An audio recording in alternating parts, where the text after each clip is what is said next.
How many of you are feeling powerful today?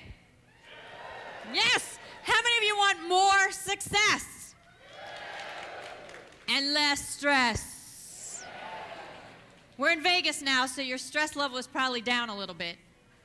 But if you can remember last week, how many of you were stressing? All right. So I'm here today to talk about stress, but not about your stress and how we're going to breathe deep and meditate and all that. We'll leave that to another time. I want to talk to you about stress and the causes of it. You know, what are you working on? What are you doing? What are the things that contribute to your stress? And why should you listen to me? Maybe some of the reasons that Al said. But I have worked one-on-one with at least 1,000 people over 16 years, and I've worked with groups, and I put my ear to the floor and listen to what people have to say. And I did speak to a focus group of people in your company to get an idea of what stresses you. So I'm not here with the McDonald's solution because I can't change policy and rewrite things, but I'm here with the human solution of the things that might be causing you stress and how you're going to correct them. And guess what? We have 1 hour to get rid of your stress. So I need you to buy in 100%. Are you bought in with me? I love you. I really do. Working with the people in the food industry, to me, is so much fun. I worked in restaurants for 18 years of my life. Yes. And so I have a certain understanding and appreciation for what it takes. And totally not kissing up to the boss here, but we are a McDonald's family. We are. My kids only eat your fries. Yes. And I can't get away from a double cheeseburger every now and then myself. So tell me, is this your stress level? Can I have it on the screen? We want to get to the source of what's causing you stress. So when I talked to the focus group, we came up with some things that I hope reflect all of you, and there's a lot of you to reflect. But here's what I came up with. Not asking for help is a big source of stress. Who feels that one? You gotta tell on yourself a little bit. You know? All right, I don't ask for help. It gives me stress. Prioritizing, does that cause you stress? All right. Communication. Not that you don't know how to communicate, I know you do, but that they get messy sometimes. Does that cause stress? And then relationship, because if you're communicating, you're in relationship. So these are the 4 sources that I'm going to get to today.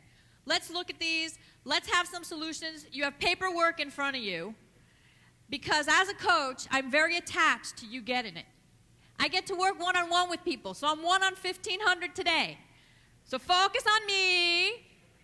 Don't use your cell phones. And let's see if we can get this stress out of your life. Okay, the number 1 source of stress, I find, is something I call the hero syndrome.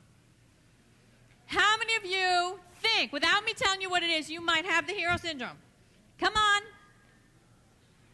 You are a superhero. What that means is you get a lot done. You get a lot done, and you get a lot of recognition for what you do, yeah? Not enough recognition. That's one sign of the hero syndrome. Here's the thing about heroes. Let's see if you are one. You have a piece of paper in front of you, a little quiz. Those of you that didn't take it when you were waiting for us to begin, we're going to take it now. Show me by a show of hands, please. Are you the one people come to when they're in a pinch? This can be in your life and in work. Oh, I'm someone who several people trust with private information. Ooh, I got a lot of heroes. I'm often overwhelmed by the obligations I have to meet. Anyone? It's important for me to feel needed. It's very human. That's how we get stuck in the hero syndrome. I get great satisfaction from knowing I'm the only one who can solve a problem. Yeah, I gotcha. I have a lot of people who only come to me when they need something, including sister-in-laws and mother-in-laws and other people too. I usually volunteer for a task or project. Like, me. Oh, I can do it. Good. Is it hard for you to receive praise? Okay, we're getting there. Let's see, I'm going to skip through a few. Do you catch yourself complaining about the same things over and over and over again? All right, if you're not sure, ask your family and friends. They'll tell you. Do you often use adrenaline to get through the day? You know, more coffee, more chocolate, whatever you got to do. Okay, guys, we got a lot of heroes here. It's not a bad thing. It's gotten you where you are today. It's gotten you promoted. It's gotten you through things. It's a good thing. But here's the next level. To reduce stress, you've got to give up being the hero. The hero gets their needs met by being the hero. Right? All right, so it's not that you're not going to walk around feeling good about yourself, but we're going to feel good about ourselves for different reasons. Instead of being the one that everyone comes to in a pinch, that the one who has all the answers, you're going to feel good about yourself because you show other people how to come up with their own answers. You see how the hero changes? It reduces your stress when everyone doesn't need to rely on you. But you've trained everybody to rely on you. You have set a precedence. All right? So we've got to retrain the people in our lives. At work, we need to delegate. But you're going to tell me I can't delegate because people can't do it right. Is that right? Another sign of the hero syndrome is that nobody does it as good as me. And let me tell you, there's some truth to that. There is some truth to that. But you're not going to be able to grow as someone who leads others if you're still willing to do everything for them. Right? It's a retraining. You know, Dr. Phil says, people treat you the way you teach them to. So we've taught people, rely on me, I'll give you the answer. I'll jump in when you can't do it. So what are we teaching them? Just like our kids, we're teaching them to not go all the way because don't worry, I'll pick up the slack. Does it cause you stress? Okay. Listen to me. We want to reduce that stress. You need to set boundaries. It means you got to retrain people and draw a line in the sand and be like, no. Okay, because a boundary is just a fancy word for no. Heroes, how many of you find it hard to say no? Okay, let's see how many people don't have trouble saying no. Oh, not as many as I thought. Okay, so I'm going to take that count again. How many of you have trouble saying no? Excuse me. Thank you, that's better. Because we had like 4 people not have trouble to say no, and 4 people who have trouble saying no. So I knew somebody was lying. All right? Yeah, we have trouble saying no. So you're going to draw this line in the sand and start retraining people to not rely on you so much. That means they're going to make mistakes. That means you're going to have a little stress in the shorter term, but to get less stress in the longer term. Okay? I know it takes more time to train somebody than it does to do it yourself. I know it takes more time to sit down and have a coaching conversation with somebody than to just tell them what to do. But if you don't teach people longer term how to take care of themselves, you're creating that dependency that causes you stress. Do we get it? Okay. So when you're making this change, it's really important. And I know that this tends to be more of a female habit than a male habit, but we all do it. We use a lot of apology language. I'm sorry. Or I don't mean to bother you, but. And I'm sorry that I have to tell you this, but. Stop apologizing. Because what are you telegraphing to people when you apologize a lot for what you have to say? You're saying, don't really listen to me. Or you're saying, you can come and make me feel bad about this and I'll change my mind. Okay? So watch your apology language. Use much less. And here's a magic sentence I have for all of you. Write it down. I used to blank, but now you can count on me to blank. So if you want to retrain somebody, like you're used to me stepping in on the line and helping you out when you get overwhelmed. You're used to that. But I'm making a change. I heard this woman speak at the conference. I'm learning how to say no. And I'm not apologizing. And so what you can count on from me from now on is to be there to cheer you on, but I'm not taking over. Oh, someone said that's right. I love that. Say that again. That's right. Because you don't know this, but I'm also a minister. So if you call out from the audience, I get all fired up. Because how do you feel when you're focused? Less stress? More success? Yes. All right.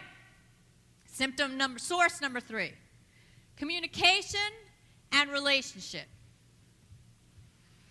How many of you would agree with the title of that book? Work would be great if it weren't for the people. Isn't that true? You know, and you're in the people business, pleasing people, serving people, working with people, training people. But gosh, people are so darn difficult. You know, and this is what I want you to understand about it. That every workplace is just a playground full of people trying to get their needs met. It's just a bunch of kids. Do you ever think of it that way when someone gives you a hard time? To just think, this is a child I'm dealing with. This child in an adult body has what is called arrested development. Do you know what I mean by that? That means somewhere along the line, they didn't get a need met or something happened to them, and they are just living that out in their adult life. Now, that sounds very psychological, I know. But you do not have to be a shrink to just remember everyone. Oh, they took my quote down. Every workplace is just a playground full of children trying to get their needs met. So your complainer just wants to be heard. Maybe they didn't get heard, so they learned that if you complain, people will hear you, right? The squeaky wheel gets the grease.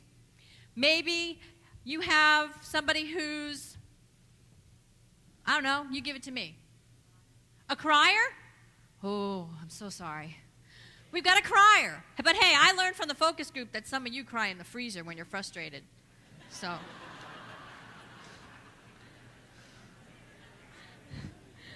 I know. I used to cry in the freezer too. Because those frozen patties can take it. I have a need all the way along underneath my current of my life every day to be appreciated by my kids. How many of you feel appreciated by your kids? 1, 2? Thank you very much. So this is a silly need to have, but it's there. So this need operates under the surface, and then if something irritates that, you blow up.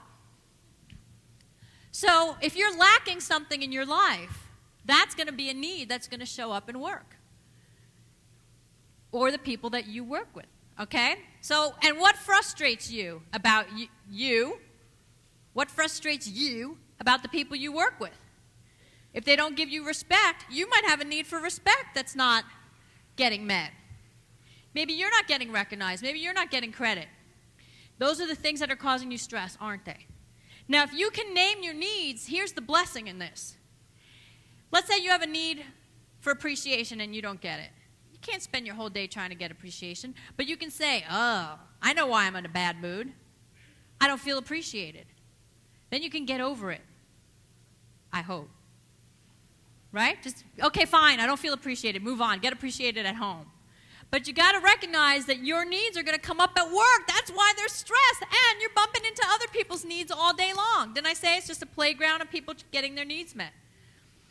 So what I want to help you do, isn't he cute? What I want to help you do is recognize your needs, but then know how to communicate them. Now, have you ever heard of this little trick, using I to say something negative and you to say something positive? How many of you have heard that before? Okay, not all of you.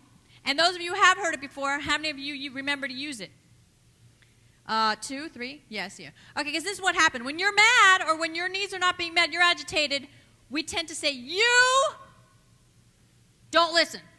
You're always late. Or, you can relate to that one, the always late thing. Or, you're making me crazy. Right? If we use you, what do you think happens to the other person? Show me with your body language. If I say to you, you stink, where do you go? You going to fight me back?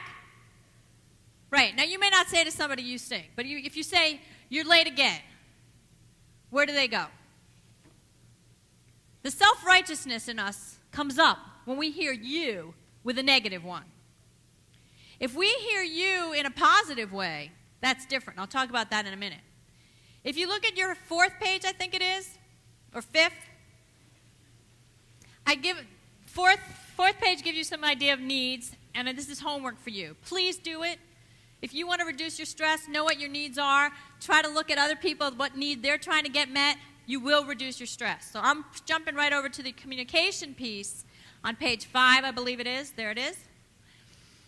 So using I to deliver a negative message. And there's a few exceptions to that. Like, I hate you, that's not a good one.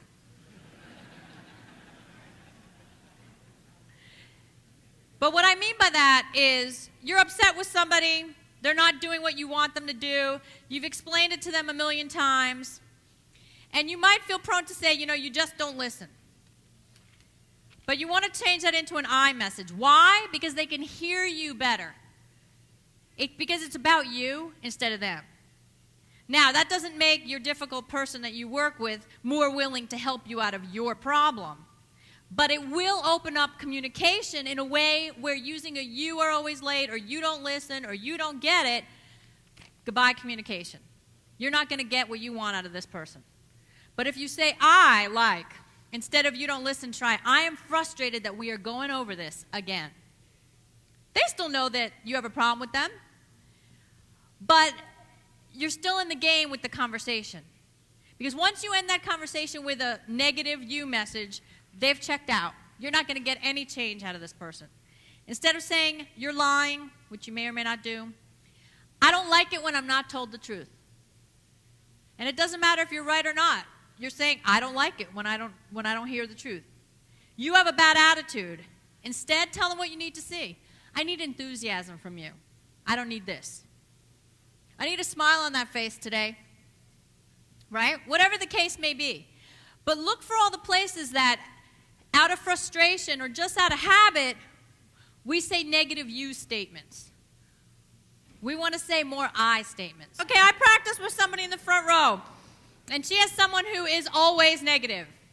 And we'd like to say to them, you are so negative. But we talked about a different solution. So the I message would be, I need to hear something positive. You flat out aren't even addressing you are so negative change. You're actually saying, I need to hear something positive today. And they'll be like, but. Now you go back to my technique from earlier, which was setting a boundary. You're just teaching this person, I'm not going to allow this negativity on me anymore. So we discussed how you would set a boundary and say to this person, I got a challenge for you. Excuse me.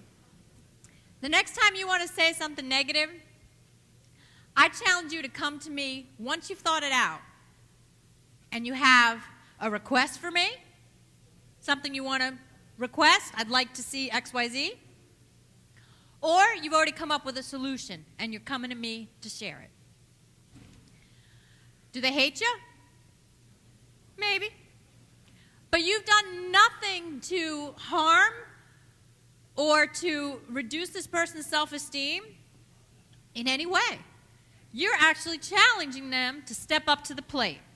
So what this lovely person in the front row gave me was a combination of an I message, I need to hear something positive, which right away cut off the negativity, and also a boundary for future use of saying, okay, from now on, in the past, you're used to me hearing all the negativity that you want to lay on me. I've listened.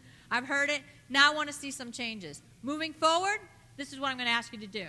When you have something negative you want to bring to me, think about it first.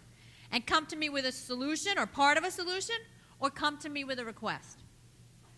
And by that I mean someone who complains a lot or is always negative, they're going to come to you and dump the thing on you like you have to solve it. Right. When you say, come to me with a request, let's say I just want to complain about the air conditioning today, just as a minor example to give you something we can all relate to. Oh, it's so hot in here. Can't you just raise the air conditioning? Now, a person, after you've challenged them, is going to have to come to you with a request like, can we lower the air today? Can we make it cooler in here? And you can even put boundaries around people's voices. Because they could also say, can we make it any cooler in here?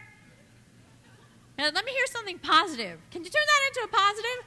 I need it to be cooler. Can we do something about that? That works for me. I can take action on that. I can't take action on the other. Now, that comes from you. Does that reduce your stress? Yeah, you got to be careful not to use it as a power play. Careful, there's that danger. Or using sarcasm, but you can turn it around. All right, so to deliver a negative, turn it into an I message. When you want to deliver a positive, Deliver it with a you. Save your yous for positive statements about people. Now, this may sound easy, but we're going to do another exercise in a moment. So all of you who hate exercises, get over it. Let's just think of something, these are on the friendly side, so it's less stress for you. But if you even compliment somebody and you say, I like your hair today, are you not allowed to say that because, careful, sexual harassment, right? So let's say you say, I like your new car, whatever you're going to say. You can turn that into something even more empowering for that person. Because really, when we give a compliment, it's about us, isn't it? I like this, or I see this, or I. When you turn it around and you make it a you, you have great taste. Or you know how to pick the right thing. Or you made the difference today. Not just good job, or I liked what you did today, but you made the difference to this working. What does that do to the person who's listening? It opens up a window to their heart. They're like, ooh, you're like a mirror to them. You're reflecting something about them that they are happy to see, right? So a little trick for you, it will go deeper, it will go longer to your stress reduction if you use the word you instead of I when you're trying to deliver something positive, all right?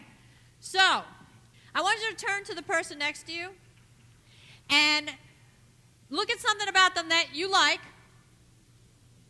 You can find something.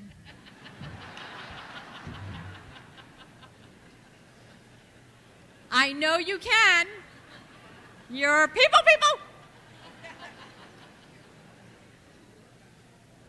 And it could be the color they're wearing, their haircut, their great teeth, whatever. Maybe you know them and you really like them. And I want you to come up with the I thing that you would say, I like your, and turn it into a you. I'm not even going to give you any examples. And if you know them well, you might come up with something kind of deep.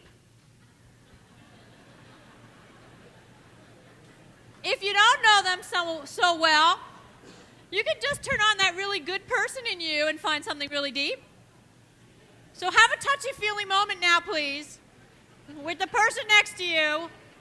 Think of the I message of I like your, and go for a you are, you seem to be, you have. Can we do that? Okay, listen for my whistle. Go. Thank you. This exercise doesn't take as long, does it? So how are you feeling out there? Feeling pretty good? All right, see what it feels like for somebody to see you? Remember that. You can give a lot more of that too and reduce your stress. And if you have someone who's struggling, but you see something good in them, that's the part you want to play up and bring them around. All right, so what have we done today? We've learned that some of the sources of our stress is when we don't ask for help, when we're not prioritizing, when communication is off and relationship is off. So what are we going to do? We're going to give up being the? Thank you. We're going to put some more time into what matters, whether that be our paperwork and our corporate responsibilities or it's home stuff, so that we can feel more balanced and less stressed when we're at work. Remember that everyone is just trying to get their needs met, including you. And you'll have more stress if your needs are not met, so you want to get them met. And you're going to communicate better. So because I'm a coach, I can't let you go until you make a commitment to me as to what you're going to do. And it's really not just a commitment to me, it's a commitment to yourself, because I can't follow up with all 1,500 of you. And after today, it'll be 6,000 of you. So write down for me right now, just the first thing that comes to your mind, the one thing that really stuck with you. What are you going to do differently for your stress level because of today? Is it using I messages? Is it using you messages? Is it making sure you do something for yourself every day? Is it giving up being the hero? So let me tell you a story of someone who gave up being the hero. I worked with a woman in research and development at a not-to-be-named chicken restaurant company. Yeah, some of you were listening. And she was frustrated because she kept on being overlooked for corporate promotions.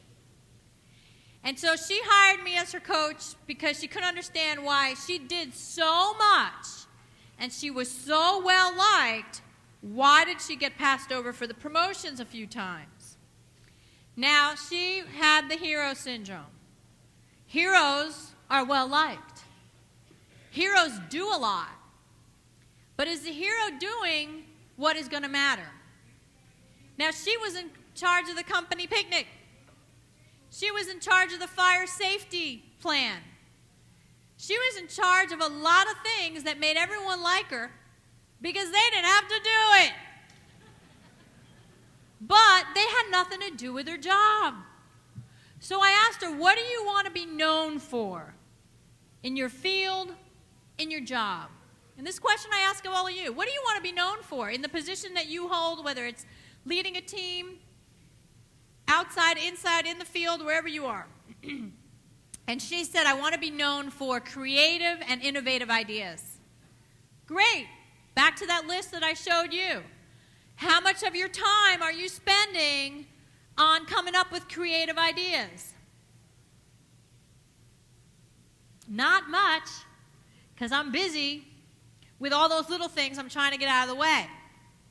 So over the course of 4 months, we helped her give away some of those pieces of the things that didn't have anything to do with her job, spend more time coming up with ideas and getting those in front of the right people. And in 6 more months, she got that promotion. All right? So you need to be focused and not be distracted. That's how you'll give up the hero. That's how you'll be happy. Where's my little happy guy? There he is. Do we need to sing a little, don't worry, don't worry. See, someone said no. What a downer you are. The rest of you started joining in because you're people. Now, this is what I want you to get as a final thought for today, that I know we all have pressures, and you have a corporation that needs to make profits, and it all comes down to you, and then you've got to deal with everybody else that's beneath you. But stress is a little bit of a ignorant state. It's a frenzy that we all put ourselves in. It gets us attention. It gets our friends to feel sorry for us or our spouse to give us an extra foot rub. Stress believes that everything is an emergency. And I love what this woman says. Nothing is that important. Just lie down. Relax. You know, this is all well and good, and everything we talked about today is real and true, but a lot of our stress comes from us and how we perceive it. All right? So I want you to relax. I want you to take my name, Laura Berman Fortgang, and add a www at the front and a .com at the back, and go take some stress-relieving free quizzes on my website. And I'll send you a newsletter once a month if you want it too.